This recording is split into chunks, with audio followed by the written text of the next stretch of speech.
PR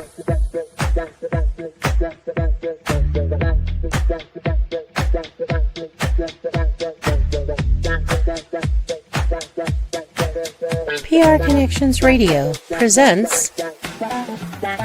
This podcast is brought to you by LifeWave. Ready to elevate your wellness game? Meet X39 from LifeWave.com. This game-changing patch uses phototherapy to stimulate your skin, enhancing strength and stamina by channeling your body's innate energy. Simply apply it to harness infrared heat, naturally boosting your vitality. Want to learn more? Visit www.lifewave.com/Vern Dixon and step into a healthier, more active lifestyle today. Welcome back to Breaking the Silence After Midnight. What keeps you up at night? This is the podcast where sleepless thoughts find space to be heard. Now, tonight, we're not here just to stay in the darkness. We are here to talk about what helps us notice even the smallest light when the night feels emotionally heavy. But before we talk about the heavier emotions that can visit us after midnight, let's start with a little light.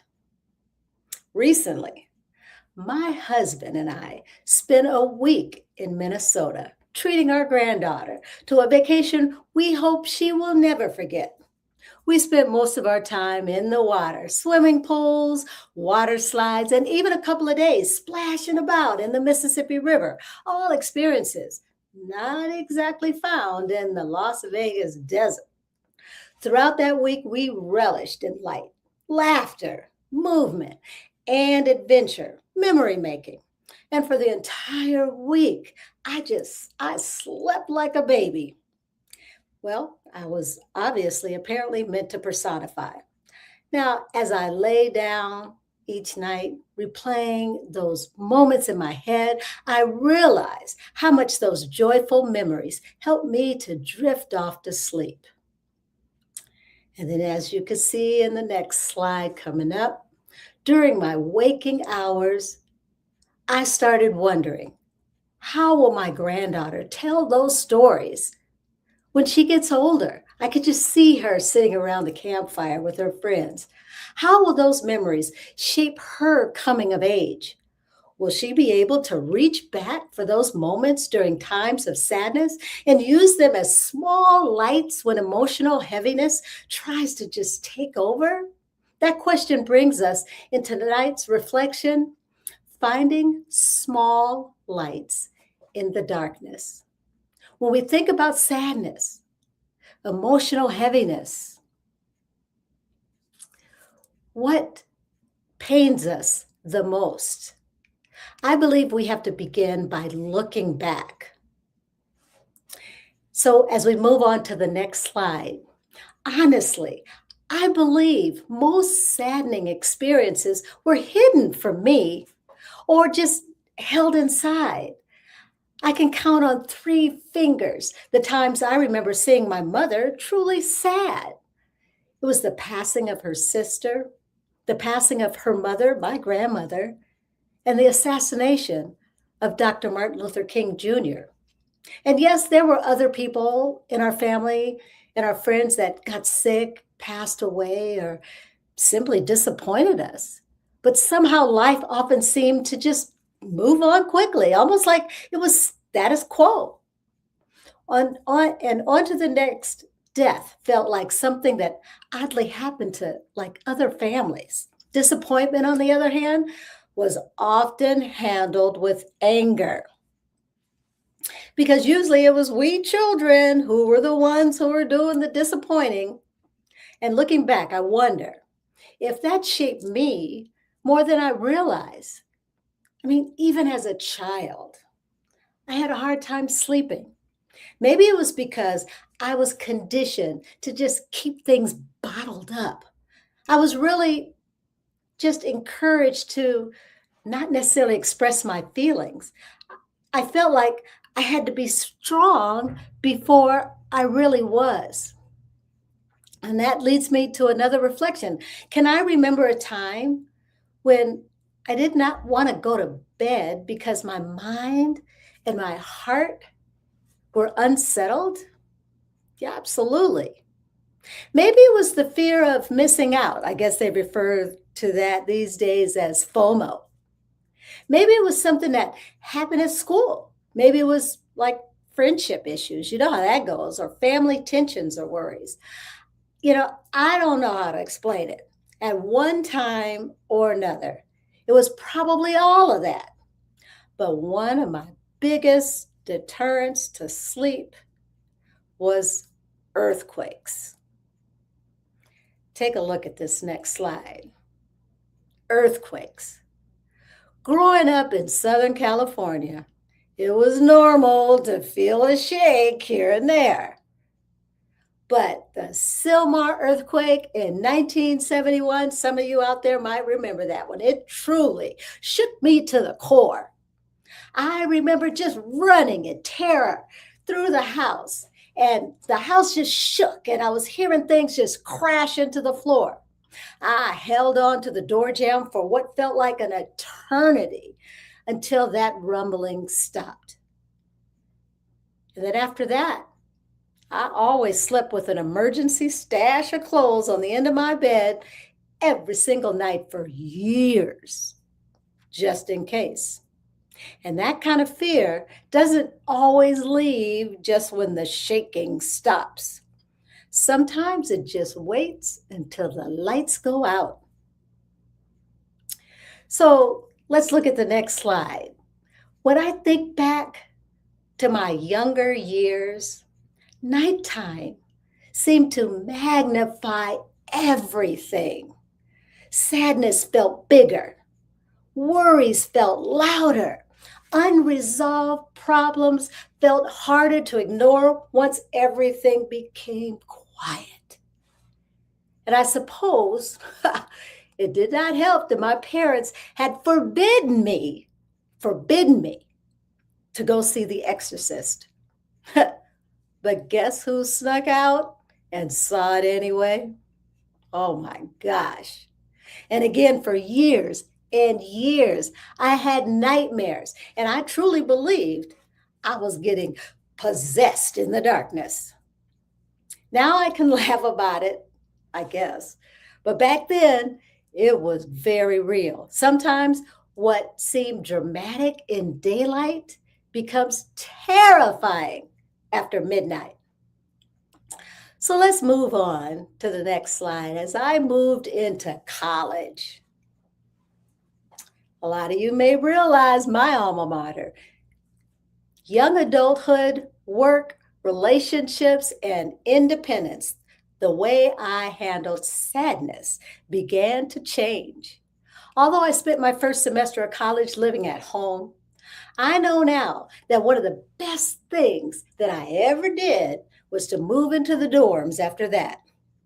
Independence never tasted so good, and I never slept better. Maybe it was because my schedule was just jam-packed with those challenging classes and marching band. I was so exhausted that almost every night I fell into a deep sleep. But college also showed me something else. I began observing how many of my friends, my peers, dealt with relationships, emotional upheaval, and college-related stress. Not only did I observe it, but somehow I became the go-to person for advice. So let's take a look at the next slide. I was like Lucy in her therapy booth with a sign over my head that said, "The doctor is in." Maybe that came from being conditioned to appear non-emotional and level-headed as a child. Even in my own relationships, there was always some level of detachment. Now, I'm not saying that that was good or bad, but here's the deal. I was sleeping. I was not taking that stress to bed and allowing it to take over my brain. I was detached. But now when I look back, I can see that some emotional patterns from childhood and young adulthood still show up when the night feels heavy. For example, the need to appear strong, the habit of just overthinking, the fear of disappointing others, the tendency to just suffer in silence. So, as we move on to the next slide, and as many of you may be experiencing, especially if you have children or grandchildren with whom you have regular contact, the problems do not just simply disappear as they get older. And in my case, their dependency may have diminished a little, but has never completely disappeared, even as grown adults. I often wonder if through my own actions and my involvement in my adult children's lives, I have become the enabler. Possibly in the same way that others were drawn to my steadiness and empathetic nature during college and even in my work environments as a manager. The difference now is that my emotional patterns from those earlier years are not always just brushed off. Sometimes they are internalized. And that may be part of my own routine of sleeplessness. Maybe I lie awake because, regardless of the strategies I use to help myself sleep, like those sleep tapes and counting sheep. No, I never count sheep. I know that those strategies are not going to just magically make the problems disappear in the morning. So the question becomes, when sadness or emotional heaviness visits me after midnight now, what helps me find even a little bit of light in the darkness? Is it prayer, music, journaling, talking to someone, getting out of bed, remembering who I am, or simply allowing myself to feel without judgment? So, as we move to the next slide, for me, this is when I become my own client in my legacy lifestyle coaching work. I remind myself that there are two main mindsets: a fixed mindset and a growth mindset. A fixed mindset assumes that talents, abilities, situations are mostly unchangeable. They say, I'll never be good at math, or I'll never be able to cook. That's a fixed mindset. You either have what it takes or you do not. Things either are what they are and they cannot improve. That's a fixed mindset. Now, a growth mindset, on the other hand, is the belief that abilities, responses, and understanding can improve through effort, through practice, through feedback and persistence. Someone with a growth mindset sees challenges and mistakes as opportunities to learn. Someone with a fixed mindset may avoid challenges out of fear of failure. So, when the night feels heavy, I try to make a plan to respond in a way that allows me to learn and to grow while helping others to do the same. That doesn't mean I pretend that everything's going to be okay. Everything is just fine. I can't pretend that. Neither can you. It means I try not to obsess over how bad things are or just to sink into that whole defeatist attitude. Instead, I ask myself, what is a more realistic and optimistic way to look at the situation? What are the good aspects of the situation? How can I look at this differently? Reframe it. And when I'm able to do that, I can always find a way to slumber. For those of you listening who feel like darkness is heavier than the night, here's my message to you. When you catch yourself in a fixed mindset and there's this voice speaking with limitation, just pause and ask yourself, what else might be going on here? Be on the lookout for the thoughts and reactions that place you in a fixed mindset, and then practice rephrasing them.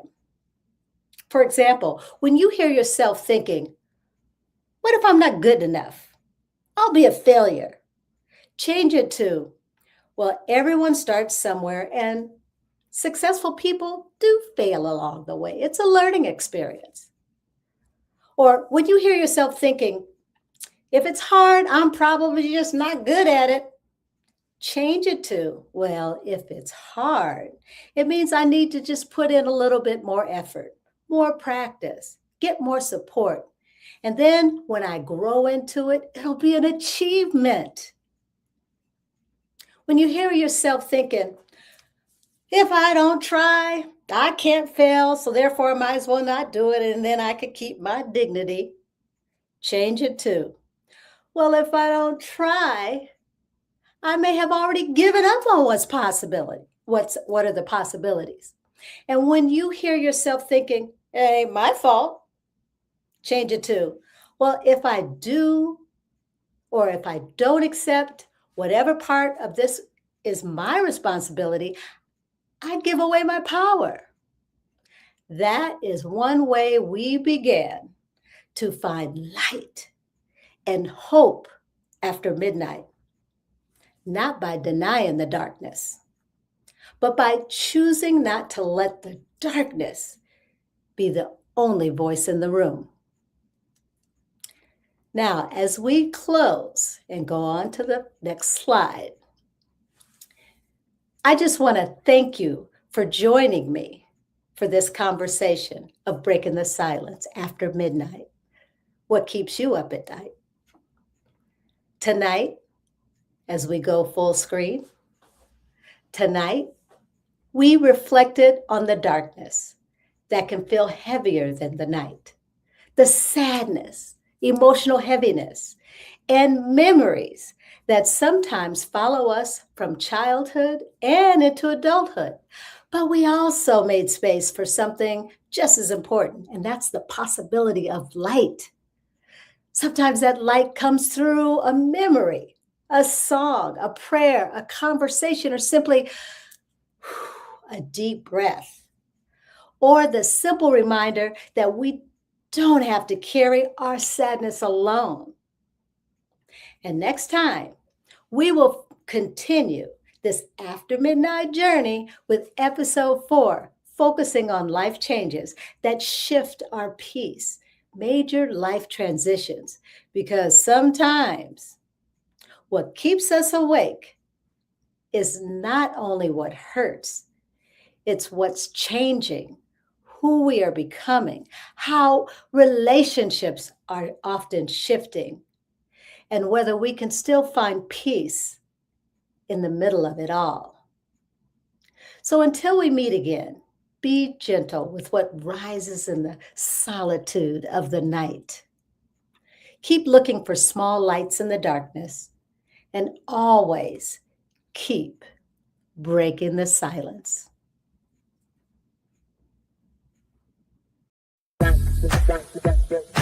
PR Connections Radio thanks you for watching this podcast. Check out more episodes of this show and our others at prconnectionsradio.com.